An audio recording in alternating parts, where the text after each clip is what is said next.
How are you, John? I suppose the shoe's on the other foot. Usually it's you interviewing me after matches. I usually abuse you on a Friday night. It's your turn now, yeah, Stephen. my turn to ask the tricky questions. No, I suppose we're just looking back over your career, like shoes on the other foot. Obviously, we've both been captains of this very prestigious and great club. So, just want to get your perspective, maybe how times have changed and that. And you know, obviously, you won the league, captain of the league winning team in 1963, the first Dundalk team to win it in 30 years. 30 years, that's right. What was it like captaining that team? And I'm just would like to contrast and compare. I wonder to what I have with this team. Naturally enough, there wouldn't have been the hype because we had no we had no teletext, we had no real sports shows then, like, you know. No Twitter. No Twitter. And I'll tell you the way I remember I was told about winning the league was I was in the house on Wednesday night and a rap came to the door, and Colin Bellia, who was our coach up here at the time, threw his arms around me and said, "Congratulations, John, we're in Europe next year. We've won the league." Why was there a game going on that night? Was after drawing with, I think it was Limerick or someone, and they needed to win, and we won the league by a point. But the footnote to that was Colin Bellia was looking forward to the European game, but 3 weeks later, Stephen, he died in the Joe's Park just beside us here, playing football for Rangers. As a young man, what age? Young man, yeah, in his 30-odd. Never seen the European Cup draw, and he done so much for us as a coach. It was sad. There was sadness as well as elation, like, you know. Yeah, very sad. Yeah, it just shows you how fickle, I suppose, life can be. Oh yeah. But like as I said, in those days there wouldn't be the hype. Like, you know, I think we had to get our own name engraved on the medals, believe it or not, and. I think I showed you the medal. Yeah, you did. Before. Yeah. And I don't know. It was it looked a better medal than say the one you've won. A real, you know, was engraved and round things. Yeah, a bit more precious, you know. I suppose. Yeah, you know. But I suppose that's the way it goes. But not as much hype. Like, you know, like I was as high as anyone when you went on to win it for the first time, and it just took back so many memories to you. They're wonderful memories, although they're through a different time. Yeah. Speaking of memories, I suppose just moving on to when you did get into Europe. After losing the first leg 3-0 at Dalymount, you went over to Zurich. Yeah. And you very nearly clawed it back. I suppose similar a bit to why we weren't 3-0, we were 2-0 down in Warsaw. That's right. And going over, you took a 2-goal lead, and you hit the crossbar as well at 2-0. Could have been 3-0. Yeah. And the funny thing about it was, you know yourself, Stephen, you're all set up for the game and things like that. But in Dalymount, we were overawed by the whole situation. We never went through the experience of it before. Yeah. And like Zurich came out with a ball apiece, and we had 1 or 2 balls, and there was no warm-ups then. We were just kicking in to the goalkeeper and stuff like that, you know, and take a wee sprint here and there, and that was your lot. Like, you know, you weren't out 3/4 of an hour before a game.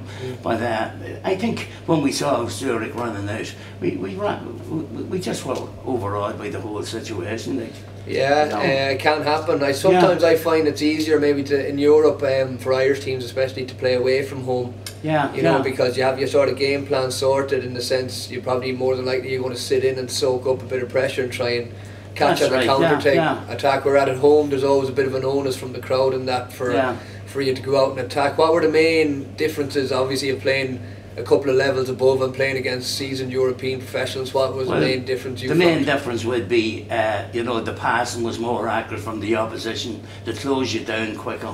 The set wee traps for you, that there's a ball on, and them inviting you.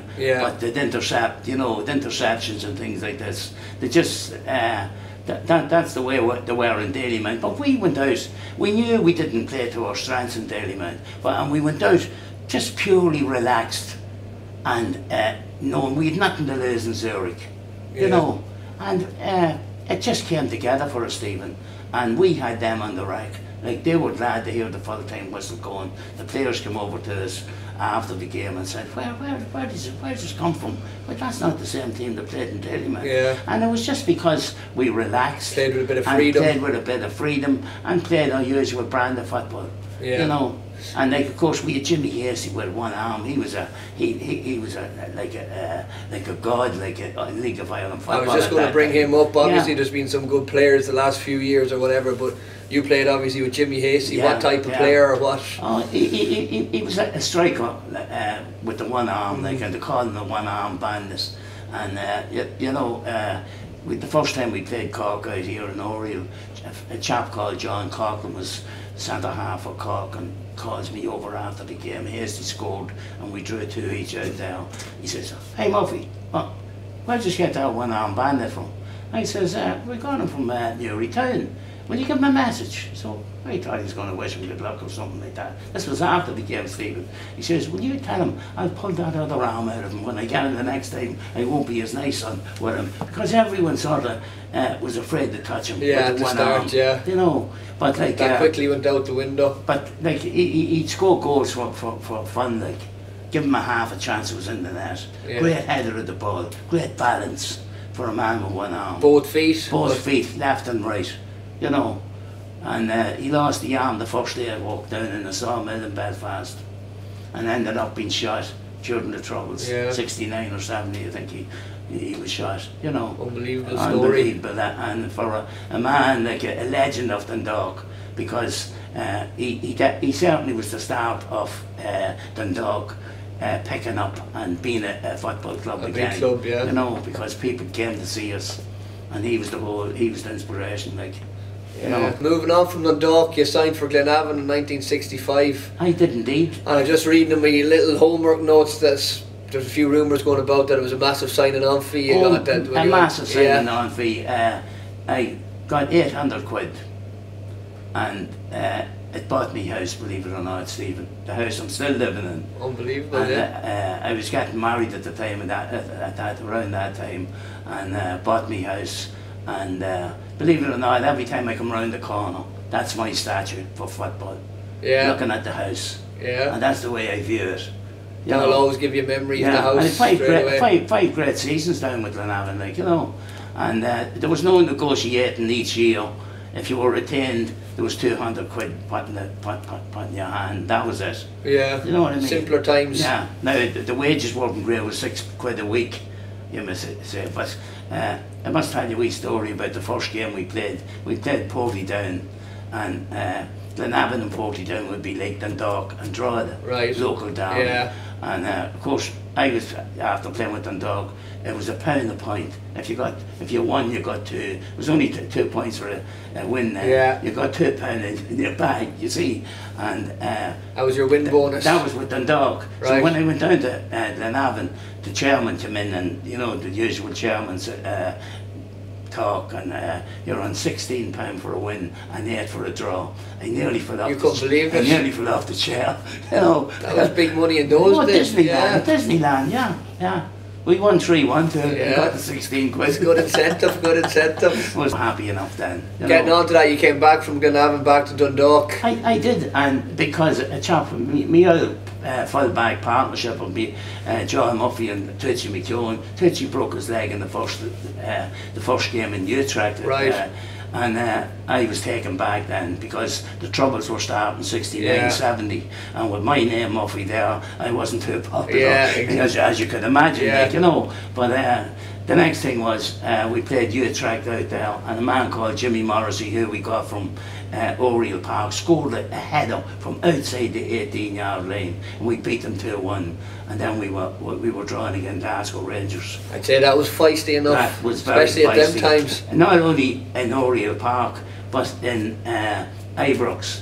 I remember the ball going out, and in those days there was these invalid cars with 3 wheels, and they were all round the pitch, and the ball went over to one of them, and I was saying, oh, God love these people, isn't it great that they're out looking at the game? Well, he opened the window, and I can't repeat what he said to me. I was a Pope's head and the Papish bee and everything. I couldn't believe it. Yeah. You know. I've had it myself when I was playing in Scotland. Yeah, I'm sure you had. A few of the grounds didn't know you're Irish. Oh no, you couldn't hide that. No, you'd be getting a bit of stick, alright. You couldn't.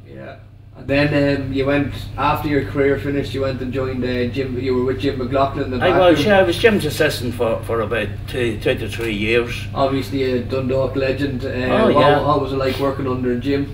Well, Jim was one of these guys that, you know, he wouldn't be a tactical man. What was his biggest strength?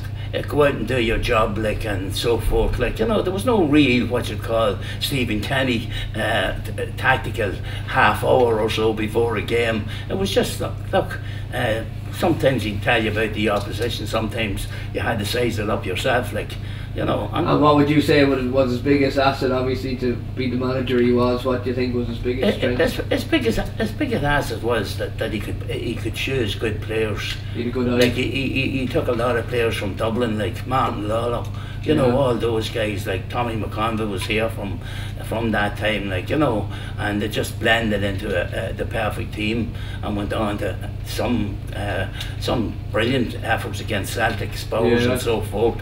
And Jim had that happy night to be able to make a team play for him. You know, the same way that you played with managers that couldn't motivate you, and you played with managers that the hair was standing on you couldn't get out quick enough. Yeah. You know. Yeah, it's a skill. That's definitely a skill, without a doubt. Yeah. And then one other little fact I never knew about you: you went on to manage Monaghan. You were the first manager. You were the first manager of Monaghan in the league. I did indeed. I managed Monaghan in the first time they were in the league, and the first time Derry City were in the league, because they had been banned from the Northern League at the time because there was always trouble with Linfield and that. And the next thing was, I went down to Monaghan and seen the situation, all local players to be played. I took a few from Dundalk here that just couldn't get into the team here, and done well. We got into the Shield semi-final. We beat Derry City a couple of times, and they had all the Brazilians, the Gamma and all these guys, and Derry City were carrying a 10,000 people crowd with them. You know, like the atmosphere at games was unbelievable. And just the way I looked at Monaghan at that stage, well, they were an amateur team in a professional league that just didn't understand it. And what I was trying to get done with me learning from the likes of Jim McLaughlin, John Smith in front of that, just couldn't grasp it. Just couldn't cop on, like, you know. So that I only stayed a year, and I was back with junior football with Bank Rovers, and we went on and won the Intermediate Cup. So that was a brilliant thing from guys in the town here. Yeah. Local guys that just play football for fun. We got them together out in the rugby club, and we trained semi-professional training like I done myself. You know, when we went to Cork, we had a carriage booked. There was a meal in the train. Proper. So I could we were given to them, and I could ask from them then, because there was no money coming across the table for me or anyone else at that time. So they had no excuses. That was a brilliant thrill for me. Like, you know, you know yourself, the Intermediate Cup. At that time, there was only 4 people, 4 clubs got into the FAI, and we were drawn again. Waterford, Bohemian. Waterford had Terry McDermott, or Cork had Terry McDermott playing with them that time, down in Flower Lodge, and then we met Waterford. Alfie Hale was the manager, and Bohemians, Jackie Jamison was playing, you know, and they were great times, like, you know, for a junior club. Yeah. You know, it was just something you'd read in the book, and that wouldn't happen, but it did, like, you know. How would you've obviously got into a bit of commentary now for the radio, the Dundalk games. How would you compare and contrast being in the commentary box watching the matches, then obviously being involved playing, or you know, being in the management team, or even just watching as a normal spectator? Yeah, well, I do watch as a normal spectator, but I know the insides of dressing rooms and what would be said now if you're having a bad game or having a good game, whether the tactics would be changed. You know, through my own football experience, I wouldn't be really up to date on, because the game has changed like since my time. Yeah. But I think I use my own knowledge to be able to say, well, you know, that this could have happened, but that didn't happen, and you know, and you put yourself in the player's place, and I think it goes down well. Like, you know, plus the fact that I get very excited because I'm a very, very proud Dundalk man. I love to see us winning. You know, I was told down the street a couple of times, if Dundalk were playing Brazil, you'd still fancy Dundalk, wouldn't you? Yeah. And I'm right, it's right, I do. I would, you know. Yeah, you never lose it, Stephen. Obviously, I don't be listening to the commentary of I'm involved, but I suppose my parents do be in Galway. That's how they tune into the game. So just like to say from them and from everyone, a big thank you. They really enjoy the commentary, and obviously, you know, as you said there, when there's passion involved and you're a proud Dundalk man, it only adds to it. Yeah, like you find yourself on your feet and you don't know, you can't remember getting on your feet, but it's just instinct. You know, and Ger Cunningham, who you know yourself, with Vice, like we just head off each other well, and we do it in such a way that you think we had 2 pints in front of us sitting in a bar, just chatting away, and there's no. You know, if Dundalk are not playing well, we'll tell you that they're not playing well. If they're playing great, well, we can go overboard about that one too, like, you know. But it's very enjoyable because it's taken me back into football. Yeah. That, you know, you don't know yet, but when you retire, it is a big loss. Big hole. No, nothing can replace it. Can replace playing, you know. And when you get a wee leg up like this with commentaries and stuff like that, you still feel part of it a bit now, like, you know. Yeah. And of course, we've been doing this now maybe 10, 12 years. And since Stephen Kenny came and yourself 6 years ago, well, it's been all uphill.